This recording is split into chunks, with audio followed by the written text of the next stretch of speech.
Tjena, Namaste. Welcome to Desi Nordic, and today we have another guest with us.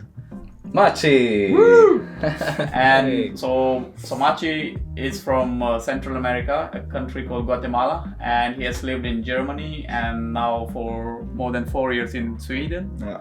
So yeah, it would be interesting to see his cultural experiences from starting from Central America to Europe and then up north in Sweden. Tell us about yourself. Yeah, so my name is Mauricio. They call me Machi. That's like my nickname that I have since Guatemala, actually, since I was like 8 years old. But yeah, I've been living in Sweden now for 4 years approximately, and I think I can just start a little bit about Guatemala. For all of you guys that don't know what Guatemala is or where it is or what's it all about. But yeah, I grew up in Guatemala until I was 18 years old.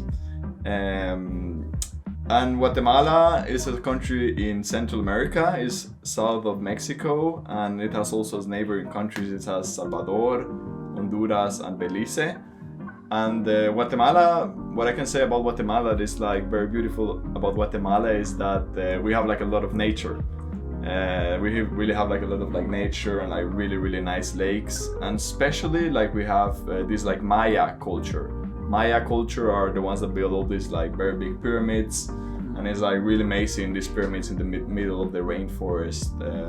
Also the doomsday clock, right? The doomsday, the one that the 2012 world was gonna end. Yeah. Yeah, exactly. Did you know that 2012 is actually 2020? Because they counted wrong, but the 7 years, the month they created our calendar. But wasn't it in December that it was gonna end? 21st December. So guys, get ready. Yeah. Oh, don't scare me, I'm getting excited for Christmas. Yeah, well. I think Corona may be a precursor of the end of the world. And the moment. Let's hope not. Yeah. But what are these? I didn't know about these Maya people. What did he say? The Maya, is like in Latin America we have all this culture like Incas, they lived in Peru, Aztecs live in Mexico, Mayas, they lived in Guatemala and also south of Mexico and parts of Honduras and El Salvador and Belize too. It was like a culture that was like very like close to nature actually. They're really famous for having a lot of gods and deities really close to nature, and they were, as you said, they were like really good in astrology. Yeah. So they like really looked at things in the stars, and their calendar is actually like more exact than the calendar we have like nowadays. So it's really like a very interesting culture. Nice. So how did you make your way to Europe, or why did you come to Europe? Well, the thing is, like in Guatemala, I lived. I went to a German school in Guatemala.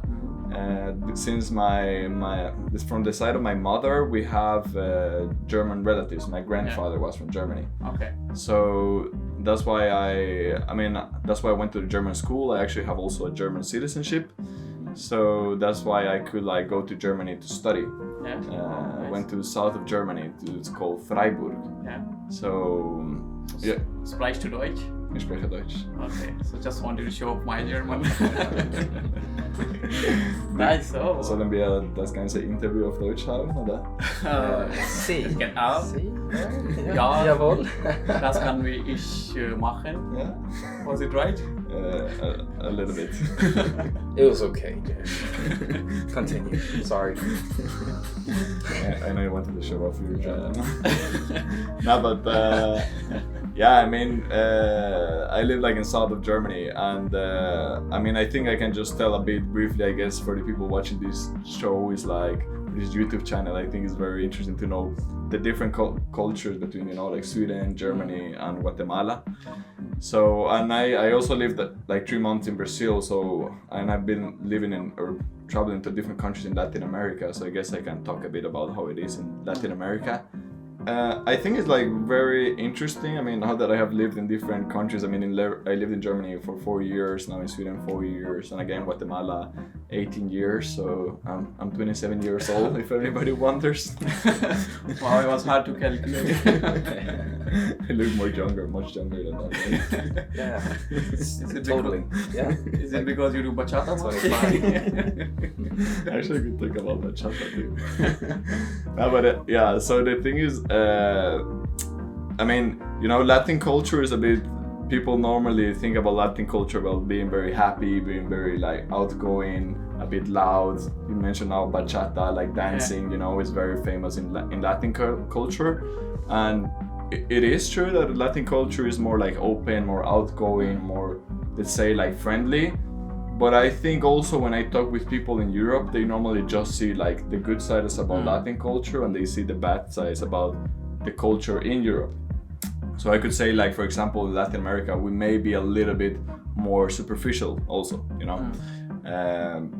That it can be like a bit something negative, maybe not that reliable or not that deep. We were talking before about that people normally come also a bit late to the meetings, for example.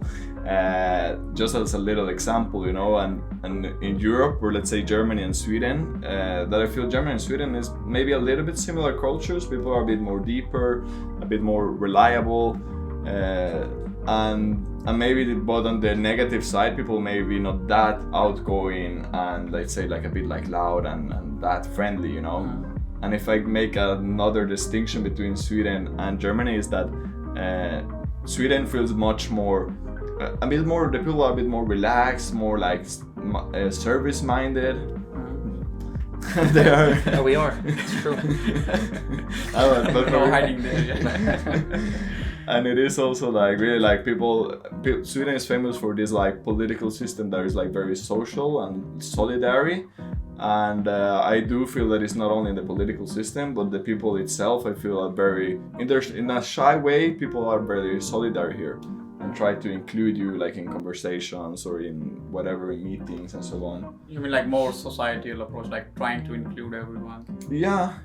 I mean more like inclusive and like trying to support each other when they can, you know. Yeah. In the shy way, of course. It's not that they go and help everybody, but in a little way, it feels that they do want to include you. And Germany may be a bit more like, people may be a little bit more stressed and a little bit more angry. Yeah. And of course here I'm just like generalizing, you know. You find very deep people in Latin America. You find very outgoing, happy people in Sweden and Germany. But if I'm do a little generalization, my feeling has been that. For instance, like a kind of like a bit of a funny example that I can say is that when I went to Croatia, I was last year. I went to a bachata festival. Bachata, by the way, is like a Latin American dance similar to salsa, let's say. I went I was in an airplane, and the guy next to me, I didn't know where he was from, but I needed to go to the toilet, and when I moved, like he was my neighbor, so I kind of like stepped in his seat, and I kind of went to the toilet. Then I came back, you know, and when I sat, he was a bit like, like, why did you put your feet on my seat? Like, that's very rude. And actually I thought that he was joking, so I was a bit like, I was like kind of like just laughed. But he came and he was like, no, like, I'm for real, like, why are you doing that? And I was like, okay, sorry, I mean, if you want, like, we can just like change seats, you know. And he was like, no, you can just sit on your place now, you know. Yeah. And he was from Germany. Yeah. Typical Germans. Yes. No, but I think they're very, very straightforward, and if they say what they mean, and in my experience and what I have many German friends, but something similar happened to me once. I was traveling from Hamburg to Gothenburg in a flight, and I had just like put my stuff in the overhead bin or overhead tray, and I was about to sit on my seat, and then this I think old German guy comes and he opened it and it slightly hit me. So I was like, yeah, it's okay, it could happen to anyone. So I just looked at him expecting an apology, and he was like, Entschuldigung. Which was like, I mean, I didn't mind it or anything, but to me this indicates like how efficient and direct they are. Like, they say what they mean, and he actually meant that. But there was no sugarcoating the words or saying mushy things to make you feel better. And I think this is really nice, and I have nothing but appreciation for Germans. That was very Swedish. Very polite. That was very Indian and Swedish. Yeah. now that you said about this, like it reminds me also like actually like I had an ex from Argentina in Germany, you know, we were together and stuff, and she kind of like she went to a meeting, and again talking about being a bit late and being a bit Latin, and she went to a meeting with her like supervisor. She had to write her PhD, and when she come to the meeting, she was like, "Oh, I'm so sorry that I'm like 5 minutes late," and then the supervisor was like, "You're 6 minutes late." Oh shit. By the way, I mean, how is it in India with like socially and being on time and all these things that we have talked about? I think we are very famous for being on time. Oh, really? Indian standard time. So, yeah, sure. But I think there are many factors for that. And I was thinking about usually like why, because not often, I try to be on time, but I sometimes end up being late. And so I was trying to see like what was the reason for that, and so I think like one other thing could be like the public transportation are not on time, and so you calculate you'll be there on time. That's a good excuse. It's not an excuse, but like I think you overestimate. So like if someone say that I want to meet you or something, then I would be like, yeah, I'm super excited and I will be there on time or I'll be sooner. So I overestimate that I'll be done with other stuff. So it's not that realistic, but I think it's not good. But I'm trying to learn, you know. So yeah, that's good. But socially, it's very nice that what you mentioned about Guatemala. In India, we are, or where actually where I come from, we are quite similar. We are very outgoing, and if I'm meeting some friends and if their friends are with them, next thing you know, I'll invite them to my parties or something. And we are also very outgoing and helping people out and stuff. But there's always a chance of some of the people being superficial.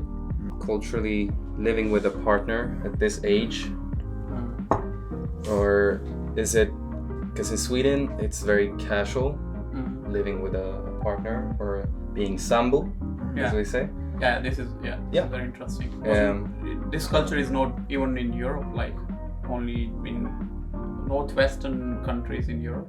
The culture of sambo, it's only popular in like Germany, Netherlands, or Scandinavia. Yeah. So this is very interesting. But when you say that it's very casual, you mean that it is very like it doesn't show that much like commitment yet? No. Like society doesn't frown upon it. No, exactly. Yeah. It's not weird or frowned upon, or it's. How is it in Guatemala? With living with somebody together. I mean, in Guatemala, I guess it's similar. Like in India, you normally, until you get married, you move in together with your partner. I mean, before that, you don't live together. So is it frowned upon? Yeah. Yes. I mean, you do live with your family normally. I mean, you do live with your family until you get married. And then you move out. And then you move out, and then I mean, when you get married, normally you move in with your partner. And when do people usually get married? At what age? I mean, it depends also, like if you are, let's say, more like on the capital city, or if you are more like in rural areas in Guatemala. I think like all around the world is like when people are having like higher living standards, they're like kind of moving a bit later.